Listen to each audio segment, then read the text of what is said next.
पूजितां ध्यातारं विश्वतत्त्वानां वन्दे तद्गुणिरत्रे वन्दे तद्गुणिरत्रे।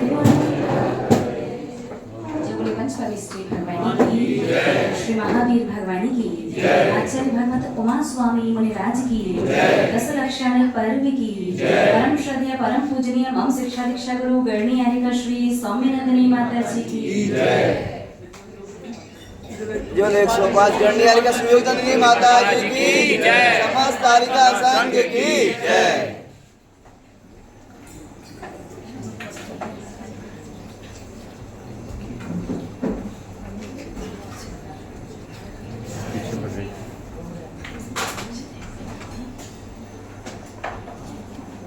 अपन सभी लोग छठवें अध्याय के माध्यम से कर्म आश्रम के हेतुओं को समझने का प्रयास कर रहे हैं, जिसमें कल 10वें सूत्र में अपन सभी लोगों ने ज्ञानावर्णी कर्म और दर्शनावर्णी कर्म दोनों को, कल जितने भी अपन ने हेतुओं को समझा था, प्रदोष, निहनव, मात्सर्य, अंतराय, आसादन और उपघात, ये सभी ज्ञानावर्णी और दर्शनावर्णी दोनों कर्मों के बंध के हेतु हैं, यानी निमित्त हैं। इन सारी चीजों से मेमोरी लॉस, बुद्धि मंद हो जाती है, कमजोर हो जाती है, कम हो जाती है, और इन निमित्तों से बचने से मेमोरी शार्प हो जाती है, बुद्धि अच्छी हो जाती है। तो जिनवाणी की, श्रुत की, विनय का हमें बहुत ध्यान रखना चाहिए। जब भी आप अपने बैग वगैरह में पुस्तक वगैरह कैरी करते हैं ना, लेकर के चलते हैं ना, तो बैग को नीचे से लटका के नहीं चलो, ये भी ध्यान रखो। गाड़ी वगैरह में बैठो तो बैग को सीधे गोद में मत रखो, या तो ऊपर यदि रखने की व्यवस्था है तो ऊपर कहीं रखो, और गोदी में यदि रख ही रहे हो पुस्तक के बैग को तो पहले नीचे अपना हाथ रखो, फिर उसके ऊपर जिस बैग में पुस्तक है उस बैग को रखना चाहिए। और इसके साथ साथ और एक और बात, दिन में सोना, दिन में थोड़ी बहुत देर के लिए थकान निकालनी, एक पावर नैप अलग बात है, 10-15 मिनट, 20 मिनट, आधा घंटा मैक्स टू मैक्स, हाँ 15-20 मिनट, आधा घंटे से ज्यादा जो सोते हैं ना, दिन में सोने से भी तीव्र दर्शनावर्णी और ज्ञानावर्णी कर्म का मंद और दर्शनावर्णी कर्म का तीव्र बंध होता है। चाह करके भी अच्छा देख नहीं पाओगे, चाह करके प्रभु परमात्मा के दर्शन नहीं कर पाओगे, तीर्थ यात्रा पर जाकर के भी भगवान की वंदना नहीं कर पाओगे। तो तीव्र दर्शनावर्णी कर्म का बंध और मंद ज्ञानावर्णी कर्म का बंध दोपहर में सोने से होता है। तो दिन में सोना, और जब कभी स्वास्थ्य वगैरह ठीक नहीं है, परिस्थिति है, शरीर में रोग बीमारी ज्यादा है, कमजोरी वगैरह है, तो फिर भी चलो 1 घंटा सो जाओ। दोपहर में नहीं, सुबह 9 बजे सोते। दोपहर में नहीं, दिन में। 3 बजे दिन मतलब सुबह सूर्योदय से लेकर के शाम के सूर्य अस्त तक, मतलब 12 बजे पहले सोते। थोड़ी बहुत देर का पावर नैप अलग बात है, स्वास्थ्य वास्ता ठीक है तो आधा पौन घंटा 1 घंटा सो जाओ, लेकिन पता चला एक बार सो गए तो 2-2.5 घंटे असो जैसे सो ही जा रहे हो, ऐसा नहीं करना है, ठीक है। ये इन सबसे कल अपन ने समझा ज्ञानावर्णी कर्म का बंध होता है, और उसके साथ साथ आपने ये भी समझा कि यदि ज्ञान की विराधना से कर्म बंधता है तो ज्ञान की आराधना से कर्मों का क्षयोपशम भी बढ़ता है। क्षयोपशम समझते, कुछ कर्मों का क्षय, कुछ का उपशम, दबा देना। विराधना से कर्म बंधा तो आराधना से कर्म का क्षयोपशम बढ़ा। आराधना का मतलब है उसकी विनय। जैसे कल जब जिनवाणी की बात आई थी तो आपके मंदिर में द्वादशांग जिनवाणी नहीं है, तुरंत 7 नाम चाहिए थे और 70 हाथ खड़े हो गए कि हमें भी करना है। बहुत बड़ी बात है मंदिर में द्वादशांग जिनवाणी का विराजमान होना, तो मंदिर में तो हो ही रही है, साथ ही साथ में आप अपने घर में भी एक रजत में ताम्रमयी जिनवाणी को बनवा करके अवश्य रखें। और इस जिनवाणी की सबसे बड़ी उपयोगिता यही होती है कि बसंत पंचमी और श्रुत पंचमी, कौन कौन से? बसंत पंचमी का सबको पता है ना, जैन पर्व है। क्या हुआ था उस दिन? बसंत पंचमी, बहुत पुण्यात्मा है आप। आचार्य भगवान कुंद स्वामी का भी उस दिन जन्मदिन है, और आपके समाज के पप्पू भैया का भी जन्मदिन है। बसंत पंचमी जैनों का पर्व है या नहीं है? क्या हुआ था उस दिन? है, आप लोग है कह रहे हो क्या? क्या है? धर्मस्नेही महानुभाव, बसंत पंचमी भी हमारा जैनों का ही पर्व है, जैनों का ही त्योहार है, जैनों का ही उत्सव है। कहीं ना कहीं हम भूल गए उस चीज को। उस दिन क्या है? उस दिन जो अपनी मूल जिनवाणी है सचखंडागम, उस मूल जिनवाणी का विद्या अध्ययन प्रारंभ हुआ था। इसीलिए पूरा संसार उस दिन सरस्वती देवी की पूजन करता है। संसार किसकी पूजन करता है?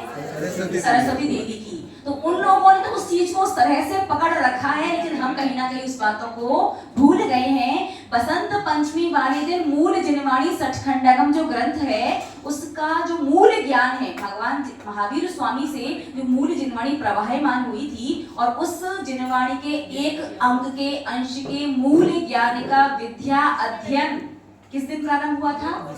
बसंत पंचमी वाले दिन प्रारंभ हुआ था, जो आषाढ़ के महीने तक चला था।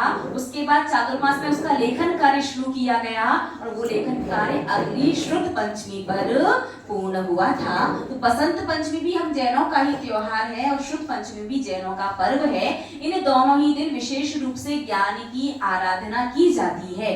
तो आप जो द्वादशांक जिनवाणी आपकी जो रजत पत्र पर उसे बनाए उत्कीर्ण किया जाएगा, तैयार होगी, तो बसंत पंचमी और शुद्ध पंचमी इन दोनों दिन पालकी में विराजमान करके माँ जिनवाणी की शोभा यात्रा निकालनी चाहिए। पालकी तो है ना आपके मंदिर में? पालकी नहीं है? हाँ, आपके घर के बर्तन आप दूसरे घर से लेकर के आते भोजन करने के लिए? अरे मतलब पालकी की व्यवस्था नहीं थी इसलिए नहीं है, या फिर कभी ध्यान नहीं गया इसलिए नहीं है? ज्यादा बड़ी ना सही, लेकिन छोटी सी पालकी प्रत्येक मंदिर में, ये भगवान का वैभव होता है, मंदिर का वैभव होता है। एक छोटी सी पालकी सबके मंदिरों में होनी चाहिए। जब भी किन्हीं भगवान का कल्याण आता है, उनकी प्रतिमा अपने यहाँ पर है, या विशेष रूप से भगवान आदिनाथ की जब जयंती आती है, और भगवान पार्श्वनाथ की माने अच्छी बात है, भगवान महावीर स्वामी की जब आती है, उनकी शोभा यात्रा एक परिक्रमा मंदिर की अवश्य लगानी चाहिए। और उसके लिए प्रत्येक मंदिर में अपनी अपनी पालकी होनी चाहिए। कोई बड़ी बात नहीं है, चांदी तैयार हो रही है, थोड़ी सी और एक्स्ट्रा चांदी दे देना, और बढ़िया चांदी की पालकी जामुन भैया पालना नहीं, पालकी पालना अपनी जगह, पालकी महत्वपूर्ण होती है। ठीक है,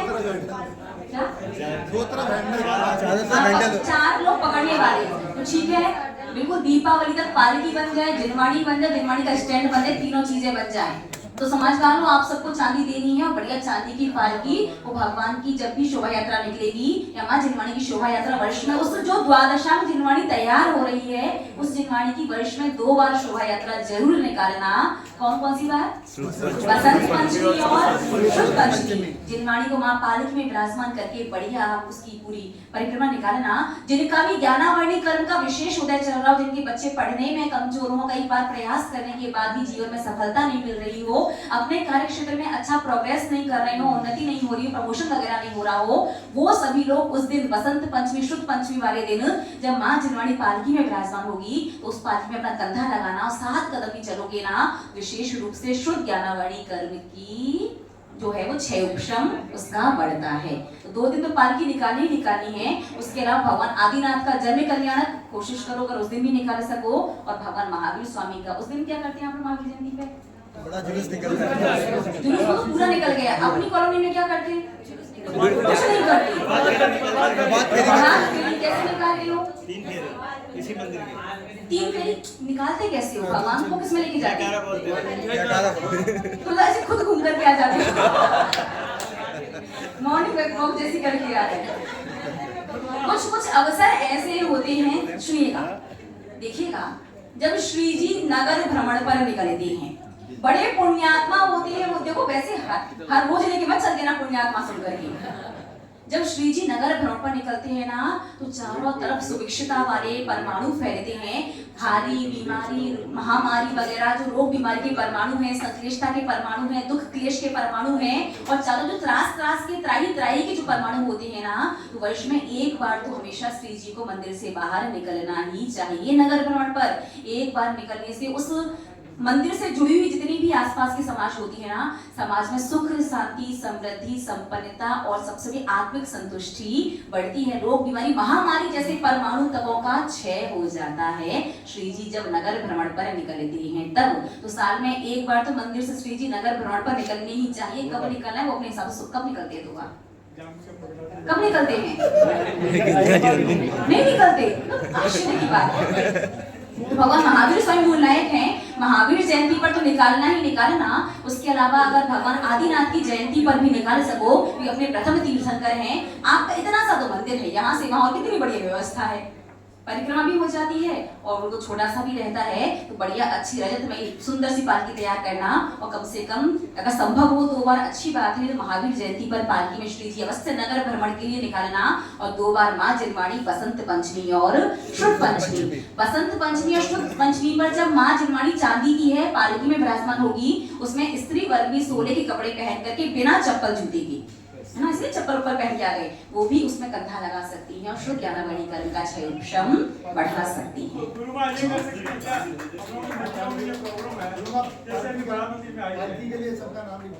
पालकी के लिए बसंत पंचमी और माँ जिनवाणी को बसंत पंचमी शुभ पंचमी दोनों हमारे ही पर्व हैं, जिनसे ज्ञानावरणी कर्म का दर्शनावरणी कर्म का क्षयोक्षम बढ़ेगा। उसके लिए हर मंदिर में मंदिर का वैभव है, रजत जैसी पालकी बना सके। तो आपकी तो शक्ति संपन्नता है, सोने की पालकी बराबर है, चांदी की तो फिर भी, लेकिन चांदी की बनाओ। सोना थोड़ा गर्म धातु होता है और चांदी थोड़ी शीतल धातु होती है, तो दिमाग ठंडा रहेगा देने वालों का, देने वाले के परिवारी जनों का। ठीक है, तो रजतमयी पालकी बनवाइएगा, बढ़िया सुंदर सी, बढ़िया आसन माँ जिनवाणी का ऊपर विराजमान करने का। ठीक है, और दिन में हिसाब से ही सोना, ज्यादा सोओगे तो ज्ञानावरणी दर्शनावरणी दोनों कर्म का बंध होता है। आगे अपन ज्ञानावरणी दर्शनावरणी कर्म के बाद कौन सा कर्म आता है? वेदनीय कर्म। वेदनीय कर्म के 2, साता वेदनीय और असाता वेदनीय। साता वेदनीय जब हम कर्म के उदय में सुख का एहसास करते हैं वो साता वेदनीय, और जब कर्म के उदय में सब कुछ अच्छा अच्छा होने के बाद भी अच्छी चीज भी दुख की अनुभूति करवाए, दुख का एहसास करवाए, वो असाता वेदनीय है। संपन्नता है, वैभव है, किसी चीज की कोई कमी नहीं, बढ़िया भोजन है, 2-4 नौकर चाकर है, फिर भी सारी चीजें होने के बाद भी हमें दुख की तकलीफ की जो अनुभूति होती है, किस कर्म की वजह से?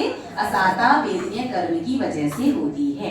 तो असाता वेदनीय कर्म के आश्रम के क्या कारण है, क्या हेतु है?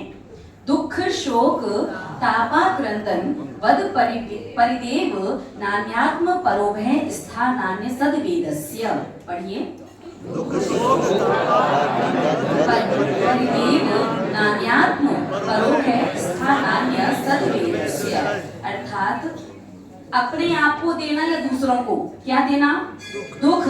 दुख दुख यानी पीड़ा, तकलीफ रूप परिणामों को दुख कहते। किसी को पीड़ा देना, कष्ट देना क्या है? दुख। शोक अपने इष्ट का, अपने प्रिय का वियोग होने पर जो विकल्प पैदा होता है, कोई प्रिय वस्तु, प्रिय व्यक्ति जब अपन से दूर चला जाता है तो उसके वियोग में अपन दुखी होते हैं, तो उससे भी असाता वेदनीय को याद रखना। असाता वेदनीय कर्म के उदय की वजह से ही आपका प्रिय व्यक्ति या प्रिय वस्तु आपसे दूर गया, और उसके दूर जाने पर आप जो शोक करते हैं, हाय क्यों चला गया, कैसे चला गया, कैसे रहेंगे, उसके बिना मन ही नहीं लग रहा है, जिया ही नहीं, जरा जियोगे। किसी के बिना कोई मरता नहीं है, सब जीते हैं, सब संसार चलता है, सब कुछ। भगवान महावीर स्वामी जैसे तीर्थंकर भगवान इस संसार से एक दिन चले गए, फिर व्यक्ति और वस्तु तो क्या ही है। कभी कोई प्रिय वस्तु दूर हो, मन में थोड़ा बहुत विकल्प आए, थोड़ा बहुत ठीक है, लेकिन सीमा से ज्यादा, बहुत ज्यादा विकल्प करना, इससे भी क्या होता है? असाता वेदनीय कर्म बनता है। ऐसा कर्म बनेगा कि पुण्योदय से शुद्ध बढ़िया स्वादिष्ट भोजन की व्यवस्था है, लेकिन भोजन आपको तकलीफ ही पैदा करेगा। या तो खा नहीं पाओगे, खा लिया तो पचा नहीं पाओगे, पचा लिया तो बाहर नहीं निकाल पाओगे। एसी, कूलर, पंखा, गर्मी है, बहुत ज्यादा गर्मी है, एसी, पुण्योदय से एसी मिल गई, लेकिन एसी या तो चलेगी नहीं, कुछ खराब हो जाएगा, मैकेनिक मिलेगा नहीं, मैकेनिक मिलेगा उसमें स्मेल आएगी, स्मेल नहीं आ रही होगी तो सर्दी जुकाम खांसी हो जाएगी, बुखार आ जाएगा, तो कुछ ना कुछ दिक्कत होगी। तो ये सब क्या होता है? पुण्योदय होने पर भी दुख की अनुभूति हो रही है, ये असाता वेदनीय कर्म कहलाता है। तो कोई भी इष्ट व्यक्ति या इष्ट वस्तु का वियोग हो, थोड़ा बहुत विकल्प ठीक है, लेकिन हद से ज्यादा विकल्प नहीं करना। और ताप, ताप यानी संसार में कोई आपकी निंदा करे, आप गलत थे, गलत कार्य प्रकट हो गए या प्रकट करने पर लोग उसके बारे में चर्चा कर रहे हैं, तो फिर वो चर्चा को सुन करके दुखी होना। एक तो थी आत्मग्लानि, हे भगवान सच में कितना पापी, कैसा जीव हूँ, ऐसी गलती हो गई, ऐसा नहीं करना चाहिए, गलत तो है। अगर किसी के सामने प्रकट हो गई मेरी गलती, किसी को मुंह नहीं दिखा पाऊंगा, पश्चाताप होना एक अलग बात है, लेकिन सबसे गलती करते जा रहे हैं, छुपाते जा रहे हैं, गलती प्रकट हो गई, लोगों में चर्चा का विषय बना है आपकी गलती, तो लोग चर्चा कर रहे हैं, उस वजह से दुखी होने से भी असाता वेदनीय कर्म का बंध होता है। दोनों में अंतर, एक तो मन में पश्चाताप पूर्वक दुखी होना, उससे कर्मों की निर्जरा है, लेकिन दूसरे को पता चल गई है अब वो मेरे बारे में क्या सोचेगा, कैसी बातें कर रहा है, इस वजह से दुखी होने से भी असाता वेदनीय कर्म बनता है। आंख क्रंदन, आंसुओं से रो करके दुख मनाना, बहुत सी लेडीज लोग तो बिल्कुल आंखों के पलकों पे रखे रहते हैं, पता नहीं हर टाइम रोने दी है ना। तो कुछ पुरुष देखो स्वभाव से भावुक होती हो, स्वभाव से कोमल और नाजुक होती हो, वो समझ में आता है, लेकिन हर बात पर ऐसे आ जाते हैं, ऐसे छोटी छोटी सामान्य सी बातों पर आंसू धमकी दे देते। हाँ, तेरिया चरित्र को तो देव लोग नहीं समझ पाए, आप लोग तो मनुष्य भैया लोग। कभी कभी तो क्रोकोडाइल टीयर होते हैं। बहुत सारी चीजें होती हैं। तो देखो हर बात पर जैसे आंसू आ जाते हैं ना, तो उस व्यक्ति को भी असाता वेदनीय कर्म का, देखो अभी तो उतने पाप का शुभ का उदय नहीं है, अभी सब कभी कभी बात मनवाने के लिए, कभी अपना रुतबा दिखाने के लिए, कभी अपना भैया मैं बड़ी हूँ, मेरी ही चले, मेरी बात को महत्व दिया जाए, बहुत सारे प्रयोजन से आप वो आंसू लेकर के आ जाते हो। जब कभी दुखी हो जाओ, सहज स्वभाव रूप से आ रहे, ठीक है, हर छोटी छोटी सामान्य सी बात पर आ रहे हैं, याद रखना असाता वेदनीय कर्म का बंध होगा। सेवा भैया व्रती करने के लिए 2 4 10 20 50 खूब नौकर मिलेंगे, लेकिन शरीर की जो तकलीफ है, जो दर्द है, ना वो पेन किलर से ठीक होगा, ना ऑपरेशन से ठीक होगा, ना सर्जरी से ठीक होगा, ना भैया व्रती करने के बाद भी आराम मिलेगा। ठीक है, तो तकलीफ नहीं चाहिए हो तो हर समय हर छोटी छोटी सामान्य सी बात पर जिन पर आवश्यकता भी नहीं है उन पर ऐसे रोना नहीं चाहिए। और वध, किसी भी जीव के प्राणों का घात करना, इससे तो सजा वेदनीय बंधेगा। देखिए आप घर गृहस्थी के काम कर, झाड़ू पोछा करना है, व्यापार करना है, गाड़ी वगैरह से यात्रा वगैरह करना है, इन सब के माध्यम से हिंसा होती कि नहीं होती? हिंसा होती है। तो जानबूझ के कि मुझे इस जीव को मारना है इसलिए मैं झाड़ू पोछा लगा रहा हूँ, इस जीव को मारना है इसलिए गाड़ी चला रहा हूँ, इस प्रकार से उद्देश्य के साथ करोगे तो असाता वेदनीय कर्म का बंध होगा। लेकिन यदि गलती से जो हो रहा है उसमें विवेक रखो, चीटा चीटी वगैरह हो गए, झाड़ू पोछा करो तो नीचे देख करके करो कि भैया कोई जीव जंतु वगैरह तो नहीं है, कबर्ड वगैरह अलमारी वगैरह में कपड़े रखो तो देखभाल करके रखो कि भैया कोई मच्छर मक्खी वगैरह बंद तो नहीं, कोई चीटा चीटी वगैरह तो नहीं हो रहे, कोई जीव वगैरह तो नहीं हो रहे। विवेक का प्रयोग करके, ठीक है, विवेक से कार्य करने के बाद भी अगर बाई चांस हिंसा हो भी जाती है तो असाता वेदनीय पाप कर्म विशेष रूप से नहीं, सामान्य सा कर्म बनेगा, एका छींक वीक आई और कर्म निकल जाएगा, बस इतना। और यदि अविवेक से कार्य किया, मरे तो मर जाए, क्या फर्क पड़ता है, अपनी सफाई करनी है, दे दनादन शुरू हो गए, तो फिर क्या होगा? फिर ऐसा असाता वेदनीय बनेगा कि आपकी वो बैंड बजा देगा। तो भैया जीवन में थोड़ी नहीं बहुत साता चाहिए है। अभी तो भैया पंचम काल शुरू हुआ है, बहुत अच्छा चल रहा है। ये असाता वेदनी इतनी तकलीफ देता है, ये असाता वेदनी निगोद तक ले जाए। कहाँ ले जाए? निगोद। और सबसे ज्यादा तकलीफ कहाँ है? नरक से भी ज्यादा निगोद में तकलीफ है। सबसे बड़ी तकलीफ तो यही है कि वहां का टाइम पीरियड निश्चित नहीं है कि भैया इतने साल में, कम से कम इतने वर्षों में, इतने सालों में निकल ही आओगे। वहां गए तो फिर लंबे ही जाते हैं। निगोद निकल भी या तो ट्रेंच में ले जाएगा, आड़ा टेढ़ा शरीर नरकों में ले जाएगा, फिर पूरा निगोद में बहुत दुर्गति करता है भाई ये सादा वेदनीय कर्म। तो जानबूझ करके कभी भी किसी भी जीव को मारने का भाव अपने मन में, वैसे एक जैन श्रावक तो लेकर के नहीं आता है, फिर भी कोई भी कार्य करो तो यही कोशिश करना, भगवान बस मैं कार्य कर रहा हूँ लेकिन जीवों को मारने का उद्देश्य अभाव नहीं है, मुझे सारे जीवों को सुरक्षित बचाना है। इसीलिए प्रत्येक जैन श्रावक को रात्रि में सोने से पहले, जगने के बाद 9 बार नमोकार मंत्र अवश्य पढ़ना चाहिए। ये 9 बार नमोकार मंत्र इसीलिए होता है कि पूरे दिन भर में अनजाने में जो जीवों की घात वगैरह हो गया है, दोष वगैरह लगा है, जो पाप वगैरह हुआ है, अनजाने में जिन बातों पर, जिन चीजों पर ध्यान नहीं जाता, उन सारे कर्मों की निर्जरा के लिए रात्रि में सोने से पहले 9 बार नमोकार मंत्र पढ़ना चाहिए। और सुबह सो करके उठ करके रात्रि में सोते सोते आप करवट वगैरह चेंज करते हो, हाथ पैर वगैरह चलाते हो, कोई मच्छर मक्खी आ गया हो, चीटा चीटी कोई दब गया हो, और आप लोग एसी पंखा कूलर वगैरह का प्रयोग करते हो, इनके माध्यम से भी हिंसा वगैरह तो होती ही है। उन सभी पाप की निर्जरा के लिए सुबह प्रातः काल उठ करके 9 बार नमोकार मंत्र अवश्य करना चाहिए। बिल्कुल श्वास भी, अंतिम श्वास भी शरीर से निकल रही हो ना तो कोई बात नहीं कहना ठीक है अंतिम श्वास निकल, लेकिन पहले कायोत्सर्ग करके ही जाऊंगा। जब तक श्वास शरीर में रहे तब तक सुबह का और रात्रि का कायोत्सर्ग अवश्य करते रहिए। और जिस दिन भूल से शाम या सुबह का कोई कायोत्सर्ग भूल जाओ उस दिन नमोकार मंत्र की पूरी एक माला प्रायश्चित में लगाना, ठीक है। और परिवेदन में अत्यंत दुखी होकर के करुणाजनक रोना, वो रोने से बिल्कुल ऐसे रोते हैं कि उन्हें देख करके 2-4 लोगों को और रोना आ जाए, मुंह से बोल बोल करके रोते हैं, मतलब बहुत करुणामयी जो रुदन है। तो ऐसे करुणामयी रुदन से भी असाता वेदनीय कर्म, देखो जो कुछ जीवन में चल रहा है हो रहा है वो सब कुछ आपका किया धरा है, किसी दूसरे व्यक्ति का दूसरी वस्तु का कोई हाथ नहीं है। आपने स्वयं ने गलती की, आपने स्वयं ने कार्य किया, आपने स्वयं ने परिणाम किए, आपने स्वयं ने विचार किया, इसलिए वैसा कर्म आकर के बधा। अब कर्म उदय में आकर के आपको फल दे रहा है, तो अब परेशान क्यों हो रही हो?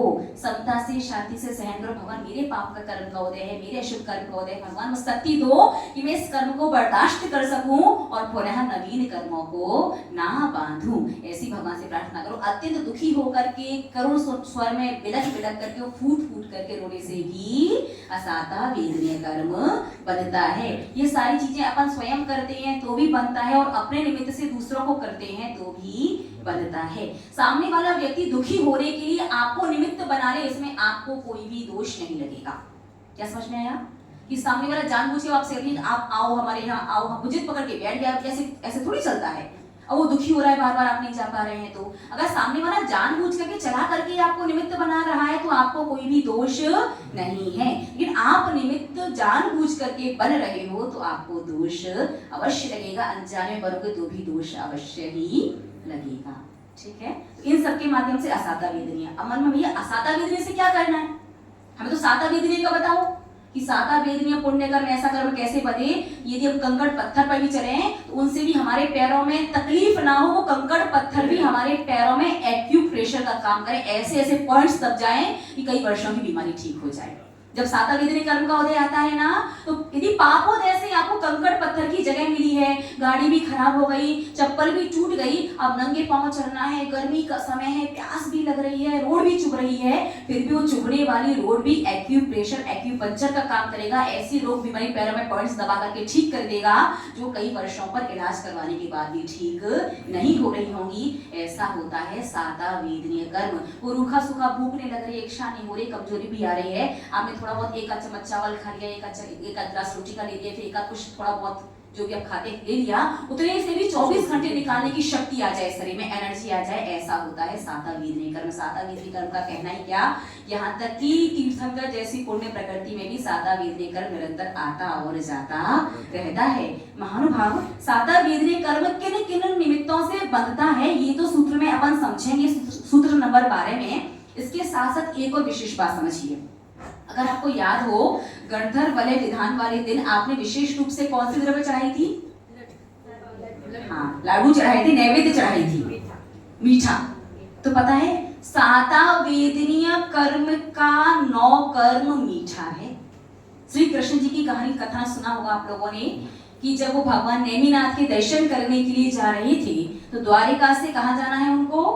उज्जैन पर्वत तक जाना है, उज्जैन गिरी तक जाना है। तो रास्ते में जंगल वगैरह पड़ता है, जंगल से होकर के जाना पड़ेगा। जब रास्ते में जंगल से होकर के जा रहे थे तो श्री कृष्ण नारायण जी को रास्ते में एक मुनिराज वृक्ष के नीचे बैठे हुए दिखाई दिए। और मुनिराज कैसे थे? बहुत बीमार थे। तो श्री कृष्ण जी ने क्या किया? भैया दर्शन तो तीर्थंकर अभी हैं, दर्शन तो मैं कर भी चुका हूँ, अभी पुनः कर लूंगा, पहले साधु का स्वास्थ्य लाभ होना आवश्यक है। अगर इन्हें स्वास्थ्य लाभ नहीं हुआ तो इनकी समाधि हो सकती है। तो वो वापस वहीं से, अब साधु से नहीं कि आप औषधि ले लो, वैद्य को दिखा दो, हाँ, या फिर आप ये चीज दिया करो, हम तेल लगा दे रहे हैं, तेल ले आ रहे हैं, उन्हें साधु से कुछ नहीं कहा। उनके साथ में एक जीवक नाम का वैद्य था, बहुत अच्छा वैद्य था, दृष्टि वैद्य था। वो कैसा था? दृष्टि वैद्य। लक्षण देखने मात्र से बिल्कुल एक्यूरेट एग्जैक्टली कौन सी रोग बीमारी बता दिया करता था। तो उस वैद्य ने बता दिया कि इन साधु को कौन सी परेशानी है। तो उन्होंने निवेदन किया कि महाराज हम चाहते हैं कि आप हमारे नगर में चलें और आपका लाभ हमारे नगर वासियों को मिले। उन्हें राजनगर में पधारे और नगर में एक साधुओं के लिए हजारों चौके लगा करते थे और नारायण श्री कृष्ण जी 2-2 मेवा के लड्डू बनवा करके उनके अंदर वो औषधि रखवा करके प्रत्येक चौके में 2-2 लड्डू पहुंचवा दिया करते थे। आप लोग क्या करते हैं? औषधि मतलब औषधि छोड़ो, अपना भी डिब्बा होता है कुछ लेकर के जाते हैं, पहले तो चौके में खाली हाथ पहुंच जाते हैं। याद रखना, अब इसमें आएगा व्रती अनुकंपा में आएगा कि साधु को आहार दान देने से प्रबल साता वेदी, प्रबल कैसा प्रबल साता वेदी में कितने भी भयंकर पाप कर्म का आपका उदय आ जाए ना, बस यदि गति नरक निगुद वगैरह ना हो, निमित्त ज्यादा प्रतिकूल ना हो, तो प्रबल अशुभ पाप कर्म का उदय भी साधु को आहार दान देने वाला साता वेदी उदय में आकर के पाप कर्म के उदय में भी आपको सुख की अनुभूति, अच्छी फीलिंग करवा सकता है। अपन अभी आगे 12वें सूत्र में पढ़ेंगे। सारे चौकों में 2-2 लड्डू जिनके चौक में पड़गाहन वो अपनी औषधि में चलाएं। और एक बार तो ऐसा भी कि रुक्मणी का बड़ा मन था कि मुझे साधु को आहार देना है, तो क्या किया जाए? तो उन्हें थोड़ा छल किया था। छल का थोड़ा पाप तो बधा होगा, लेकिन उनका आगे का पूरा वृतांत भी सुनिएगा। उन्हें छल क्या किया था? उन्हें पूरे राजमार्ग, पूरे रास्तों में हरी हरी घास के अंको डलवा दिए। अब जब साधु आहार चर्या के लिए निकले, अब जहां घास होगी वहां साधु जाएंगे नहीं, और जहां घास नहीं थी तो वो रास्ता सीधा रुक्मणी के महल तक ही जाता था कि उनके यहाँ आहार हो। इतना तक छल उन्हें किया। ठीक है, छल का थोड़ा पाप तो लगा, लेकिन उसमें उद्देश्य, भावना और कार्य भी देखा जाता है, सारी चीजें देखी जाती हैं। उसके बाद उनका जब साधु को स्वास्थ्य लाभ हो गया, उसके बाद जब नारायण श्री कृष्ण जैन धर्म अनुसार जब भगवान नेमिनाथ के दर्शन करने समोषण में गए, उस समय उन्होंने तीर्थंकर प्रकृति बांधी की 16वें नंबर की। अभी कौन से तीर्थंकर है 16वें नंबर के? शांतिनाथ। भविष्य की 24वीं में 16वें नंबर के तीर्थंकर बनेंगे नारायण श्री कृष्ण जी। तो साधु को आहार देने से, विशेष रूप से मीठा खाओ, मीठा बोलो, मीठा चलाओ, उससे भी साता वेदने कर्म बनता है। इसलिए अगर आपने ध्यान दिया हो कि पहले जब भी किसी कार्य से कोई बाहर जाया करता था तो उसका क्या करते थे? दही चीनी, हाँ गुड़ चीनी दही चीनी, मतलब मीठा और दही 2 चीज खिलाते थे। आपने सोचा कि कभी ये 2 चीजें ही क्यों? आजकल तो ये परंपरा विलुप्त जैसी बंद जैसी हो गई है। आजकल तो कोई जाता है जो मिठाई घर में मिल जाए सब खिला देते, नहीं तो डार्क चॉकलेट और आ गई जीवन में। आज डार्कनेस भर गई जीवन में और कुछ बचा ही नहीं। तो दही चीनी, दही गुड़ जो भी है वो क्यों खिलाते थे, कभी विचार किया क्या? क्योंकि मीठा साता वेदनीय कर्म का नौकर्म है और दही जो है वो अंतराय कर्म के विपरीत नौकर्म है। अर्थात वो व्यक्ति जिस कार्य के लिए जा रहा है, दही अंतराय कर्म से विपरीत नौकर्म है और चीनी मीठा साता वेदनीय कर्म का नौकर्म। ये तो नौकर्म मतलब निमित्त विशेष संयोग बहुत सारे होते हैं, लेकिन ये सबसे छोटा और आसान सा है। दही शक्कर खिलाने से 20% अंतराय कर्म टल गया और 20% साता वेदने कर्म उनके उस सत्ता में आ गया। 20% काम तो सफल वैसे ही हो गया और जाकर के 80% आप फिर पैर छू करके जाओगे, अंगूठे को छू करके जाओगे तो उनकी पुण्य की वर्गणा आ जाएगी। 20% और हो गया, बचा 60%। इसलिए पहले के लोग जब भी घर से बाहर जाते थे तो अधिकांश सफल होकर के ही लौटते थे। अब आजकल दही शक्कर तो खिलाते नहीं, जो मिलेगा सो खिला दिया और पैर छू देने से घुटने ऐसे कर गए तो ठीक है, तो गले मिल करके और हाथ जोड़कर आज तो जयचंद्र भी नहीं करते, ऐसे ही हाँ पाए बैठे और करके जाते हैं। ऐसे करने से तो लटके जाते ही लौट आते हैं। इसलिए महानुभाव, जब भी कोई नया कार्य, अच्छा कार्य, शुभ कार्य वगैरह शुरू करो, अच्छे कार्य के लिए जाओ तो थोड़ा सा दही शक्कर, दही गुड़ जो भी है ऐसे खा करके जाना चाहिए। और ये लेकिन ये ध्यान, पेट भर मत खा लेना। आधा चम्मच खाने से 20% काम ना, कटोरी भर खा लो तो फिर दही दक्षिणावर्णी कर्म का नौकर्म, फिर नींद पर नींद और आएगी। दक्षिणावर्णी कर्म का नौकर्म हो जाएगा। तो अंतराय कर्म को टालने के लिए अंतराय कर्म में नौकर्म क्या बनेगा? दही और साता वेदनीय का मीठा। ठीक है, इसीलिए इतना ध्यान, साधु को आहार देने जाओ, मीठे का प्रसंग है, मीठा चल रहा है, साधु मीठा ले रहा है, आपका नंबर आ जाए तो चला लेना। ये मीठा चलाने के लिए संक्लिष्टता मत करो, धक्का मुक्की संक्लिष्टता जब तुम लेना ही पड़ेगा भाई, साधु को इच्छा नहीं है तो भी जबरदस्ती दी, ऐसा नहीं करना। साधु को आप जल भी दे पा रहे हैं, ग्रास भी दे पा रहे हैं, फल सब्जी कुछ भी दे पा रहे हैं, साधु की अंजलि में कुछ भी रखोगे उससे साता वेदनीय कर्म ही बधेगा। ठीक है, तो इस प्रकार से उस दिन अपन ने, इसीलिए जब गणधर वलय विधान किया था, ये गणधर वलय वो विधान है जो प्रत्येक दीक्षार्थी प्रत्येक मोक्ष मार्गी दीक्षा लेने के पूर्व इस गणधर वाले विधान को अवश्य करता है, ताकि आध्यात्मिक मार्ग में, मोक्ष मार्ग में आने वाली विघ्न बाधाएं कम हो जाएं, शांत हो जाए, उन्हें सहन करने की शक्ति हमें प्राप्त हो। इसीलिए आप लोग अब मोक्ष मार्ग पर तो जब बढ़ोगे तब बढ़ोगे, पूर्ण मोक्ष मार्गी जब बनोगे तब बनोगे।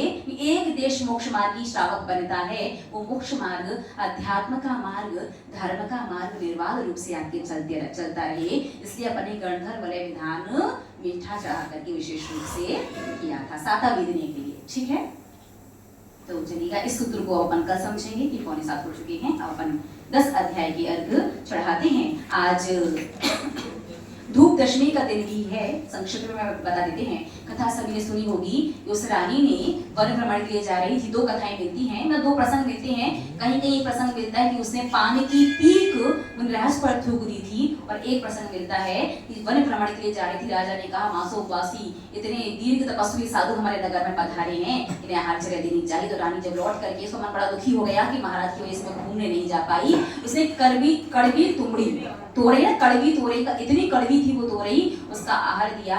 मुनिराज बीमार हो गए, ऐसे बीमार हुए कि उनकी समाधि ही हो गई थी। तो कई बार अनजाने में आप लोगों से भी आहार की अशुद्धियां बन जाती कि नहीं बन जाती। कई बार आप लोग मर्यादा वगैरह का ध्यान नहीं रखते, कच्चे पानी से बर्तन धोते जाते हो, कोई गीले बर्तन वगैरह चौके में यूज करते जाते हो, और चौके में वो टोंटी वाला बर्तन है ना, टोंटी समझते, टैप वाला जो बर्तन, क्या बोलते हो उसे, कैप्सूल, हाँ, तो जो भी जिसमें टोंटी लगी हुई है, ऐसा बर्तन चौके में आहार के समय बिल्कुल भी यूज नहीं करना चाहिए, क्योंकि उसकी जो टोंटी जो होती है ना, वो सूखती नहीं है, उसमें गंदगी वो मजती नहीं है, साफ नहीं होती, उसमें गंदगी रह जाती है, अनंत सूक्ष्म जीव उत्पन्न हो जाते हैं। उसी में हाथ धो रहे, सारे सूक्ष्म जीव आपके हाथों में आ गए, आप आहार तैयार करने लग जाते हैं, उसी से बर्तन धो लिया, उसी से सामग्री वगैरह धो ली, बहुत महान अशुभ असाता वेदने कर्म का बंध होता है। तो आहार में कितनी सारी अशुद्धियां बन जाती हैं। कई बार आटे मसाले की मर्यादा का ध्यान नहीं रखा, एक ही चीज के हाथ से गीले हाथ सूखे आटे मसाले वगैरह में लगा दिए।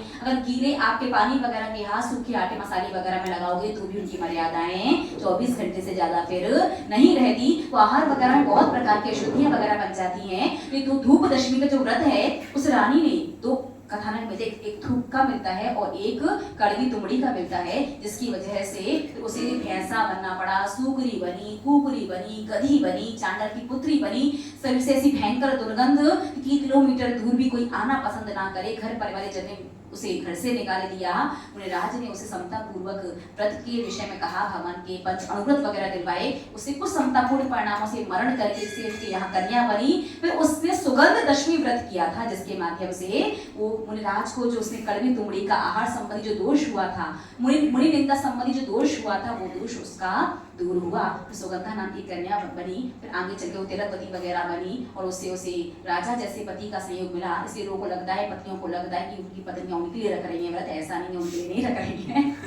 ये विशेष रूप से मुनि निंदा वगैरह और भी बहुत सारे ऐसे देव शास्त्र, उनकी अवनय अवज्ञा रूप बहुत सारे कर्म, अशुभ कर्म हमसे बन जाते हैं, बहुत सारी गलतियां हो जाती हैं, जिन्हें दूर करने के लिए प्रत्येक श्रावक को 10 वर्ष तक इस सुगंध दशमी का, बच्चे हो बड़े हो सभी को 10 वर्ष तक करना चाहिए। और इसकी भी 3 विधि है। पहली और उत्कृष्ट विधि उपवास, निर्जल उपवास, पानी भी नहीं।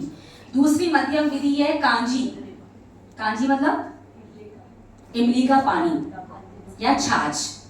और तीसरी जगह ने विधि है, एक बार एक ही जगह बैठ करके सब कुछ खाना, लेकिन शाम को पानी भी नहीं पीना। इस प्रकार से दसवीं व्रत की 3 विधियां हैं। अगर आप दसवीं व्रत करना चाहते हो, तीनों में से किसी भी विधि से शक्ति सामर्थ्य के अनुसार कर सकते हो। और जो कुछ नहीं कर सकते तो कम से कम आज किसी भोजन में एक वस्तु का त्याग मंदिर से करके जाना कि भैया आज हमारा इस चीज का त्याग है, चाहे वो रस हो, चाहे फल हो, चाहे अनाज हो, कोई भी एक चीज जो भी आपके 4-5 जैसे व्रतों में खाने में आ रही हो, किसी भी एक चीज का त्याग आज करके जाना है। इसीलिए देव शास्त्र गुरु की निंदा, अवनय अवज्ञा रूप या आहार में किसी प्रकार की अशुद्धि, ऑब्वियस है, आप लोग नीचे वगैरह देख के नहीं चलते हैं, चीटा चीटी पर पैर रख गया, धागे वगैरह पर पैर रख गया, फिर कपड़े अशुद्ध हो जाते, फिर भी आप लोग आहार देने चले जाते हो। यहाँ एक दूसरे से छुड़ गए, नहीं छुड़े, ये बड़ा सिस्टम चलता है, छींटे मार लो।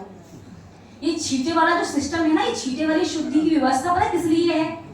छींटे वाली शुद्धि की व्यवस्था उस चीज के लिए होती है कि जब हमने सोने के कपड़े पहने थे, उसके बाद पसीना वगैरह आने से जो कपड़ों में अशुद्धि बनी है ना, उस अशुद्धि को शुद्ध करने के लिए छींटे वाली व्यवस्था है। एक दूसरे टच हो गए और छींटे मारो, कोरे कपड़े आज के नया सिस्टम चल गया। कि नए कपड़े पहन के अभिषेक कर सकते हैं, आहार दे सकते, नए कपड़े में दोष नहीं होता, ये बिल्कुल गलत है। नया कपड़ा तो और महा अशुद्ध है, पता नहीं किस किस जाति, किस किस लोगों ने छुआ है, किसने बनाया, किसने देखा, तब जाकर के आपके पास तक पहुंचा है। तो नए कपड़े वगैरह अशुद्ध नहीं होते, तो आहार वगैरह की जो विशेष अशुद्धि वगैरह बन जाती है, देवी शास्त्र गुरु की अग्नि अवज्ञा रूप जो कर्म बन जाता है, उस कर्म की निर्जरा के 10वीं का व्रत किया जाता है। व्रत उपवास करें 10 वर्ष तक आप लोग, बहुत अच्छी बात है। ना कर पाओ तो कम से कम भोजन में एक वस्तु जो भी आपके खाने में आ रही हो, उस एक चीज का त्याग अवश्य कर दीजिएगा। और दूसरी सबसे विशेष बात कि समय आपके पास रहे, भगवान शीतलनाथ की धूप पूजन होती है, चारों कोनों पर धूप घट रख करके धूप पूजन की जाती है। समय ज्यादा हो रहा है, विधि तो नहीं बताएंगे, फिर कभी आगे चल के बता देंगे उसकी विधि। तो अगर धूप पूजन भी ना कर पाओ तो कम से कम अपने घर पर शुद्ध धूप तैयार करिए। व्यवस्था नहीं हो पाएगी, व्यवस्था ही नहीं है, मार्केट से धूप बनवा लेने जाओगे, करोगे क्या? नहीं होगा। अरे बता दिए खाली। और एक सफेद आप लोग ये खिड़कियां क्यों नहीं खोलते हो? एसी बंद है तो मन संतुष्ट रहता है क्या? नहीं ऐसे चलेगा ना बाद में। अच्छा बाद की व्यवस्था लेकर के चल रहे हैं। ठीक है, अगर धूप पूजन नहीं भी कर पा रहे हैं, शीतलनाथ भगवान की पूजन, इसमें शीतलनाथ भगवान की पूजन होती है। और कम से कम आज सभी लोग एक एक जाप शीतलनाथ भगवान की लगाना। जाप है ओम ह्रीम श्रीम क्लीम, 6 बीजाक्षर, ओम ह्रीम श्रीम क्लीम। चलो ओम ह्रीम श्रीम ऐं अरहम, ओम ह्रीम श्रीम क्लीम ऐं अरहम। अरहम नहीं आएगा, ओम ह्रीम श्रीम क्लीम ऐं श्री शीतलनाथ चरित्र, नहीं अरहम नहीं आएगा, श्री आएगा, 6 बीजाक्षर में श्री आएगा। ओम ह्रीम श्रीम क्लीम ऐं। श्रीम और श्री दो अलग अलग है, याद रखना। आगे आया है श्रीम और पीछे आएगा श्री। ओम ह्रीम श्रीम क्लीम ऐं, फिर श्री शीतलनाथ जिनेन्द्राय नमः। 9 बार हम करवा दें क्या? अभी करवा देंगे, इसलिए समय बहुत ज्यादा हो रहा है। शीतलनाथ भगवान की पूजन, उनकी एक जप अवश्य लगाए, भोजन में एक वस्तु का त्याग अवश्य करें। और अपने घर से शुद्ध धूप, दशांगी धूप 10 चीजें होती हैं, मार्केट से खड़ी लेकर के आओ और उन्हें घर पर शोधन करके धूप में सुखाओ, फिर कूट पीस करके धूप बनाई जाती है। और दशांगी धूप ना बना पाओ तो कल आपने समझा 3 चीजें, गोला, लौंग और कपूर, 3 चीजें मिला करके हल्का सा पीस करके आप शुद्ध धूप बना करके अपने जिन मंदिर में तो धूप खेनी ही चाहिए। उसके अलावा अगर आप आसपास के जिनालय में जा पाए, आसपास के जिनालयों में भी जाकर के धूप खे सकते हैं। ठीक है, आज के दिन विशेष रूप से व्रत उपवास ना कर पाओ तो धूप तो खेनी है। धूप पड़ता है आप लोगों का? रखे हुए हैं, बाहर रखे हैं। मतलब धूप कहाँ खेते हो आप लोग? नीचे खेते हैं। नीचे क्या है?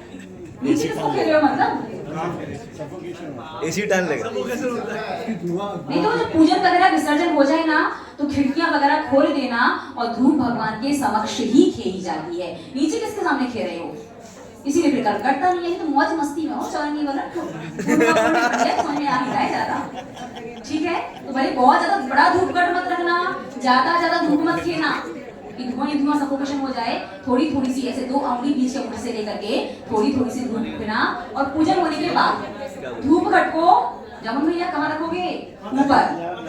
हाँ, नहीं घर में प्रतिमा नहीं है, कुछ नहीं, घर में नहीं खेली जाती, जिन मंदिर में ही खेली जाती है वहां पीछे रख दीजिएगा। भगवान के ज्यादा पास मत रखना, वहां पीछे साइड से रख करके सभी लोग, हाँ दोनों फ्लोर में रखाइए। भगवान के समक्ष ही धूप खेली जाती है। इस प्रकार से धूप दशमी व्रत की महिमा। बताइए 4 वाला बता रहे थे, 4 वाला एक थोड़ा सा शॉर्ट में बता दिए वाला। अरे शॉर्ट में बता दिए। धूप दशमी समझ में आ गई? आप कोई डाउट है? कुछ नहीं? चलिएगा अपन शुरू करते हैं 10 अध्याय के अंदर। ये शॉर्ट में। ओम ह्रीम श्रीम क्लीम ऐं श्री शीतलनाथ जिनेन्द्राय नमः। ओम ह्रीम श्रीम क्लीम ऐं श्री शीतलनाथ नमः। ओम ह्रीम श्रीम क्लीम ऐं श्री शीतलनाथ जिनेन्द्राय नमः। ओम ह्रीम श्रीम क्लीम ऐं श्री शीतलनाथ नमः। ओम ह्रीम श्रीम क्लीम ऐं श्री शीतलनाथ जिनेन्द्राय नमः। ओम ह्रीम श्रीम क्लीम ऐं श्री शीतलनाथ नमः। ओम ह्रीम श्रीम क्लीम ऐं श्री शीतलनाथ जिनेन्द्राय नमः।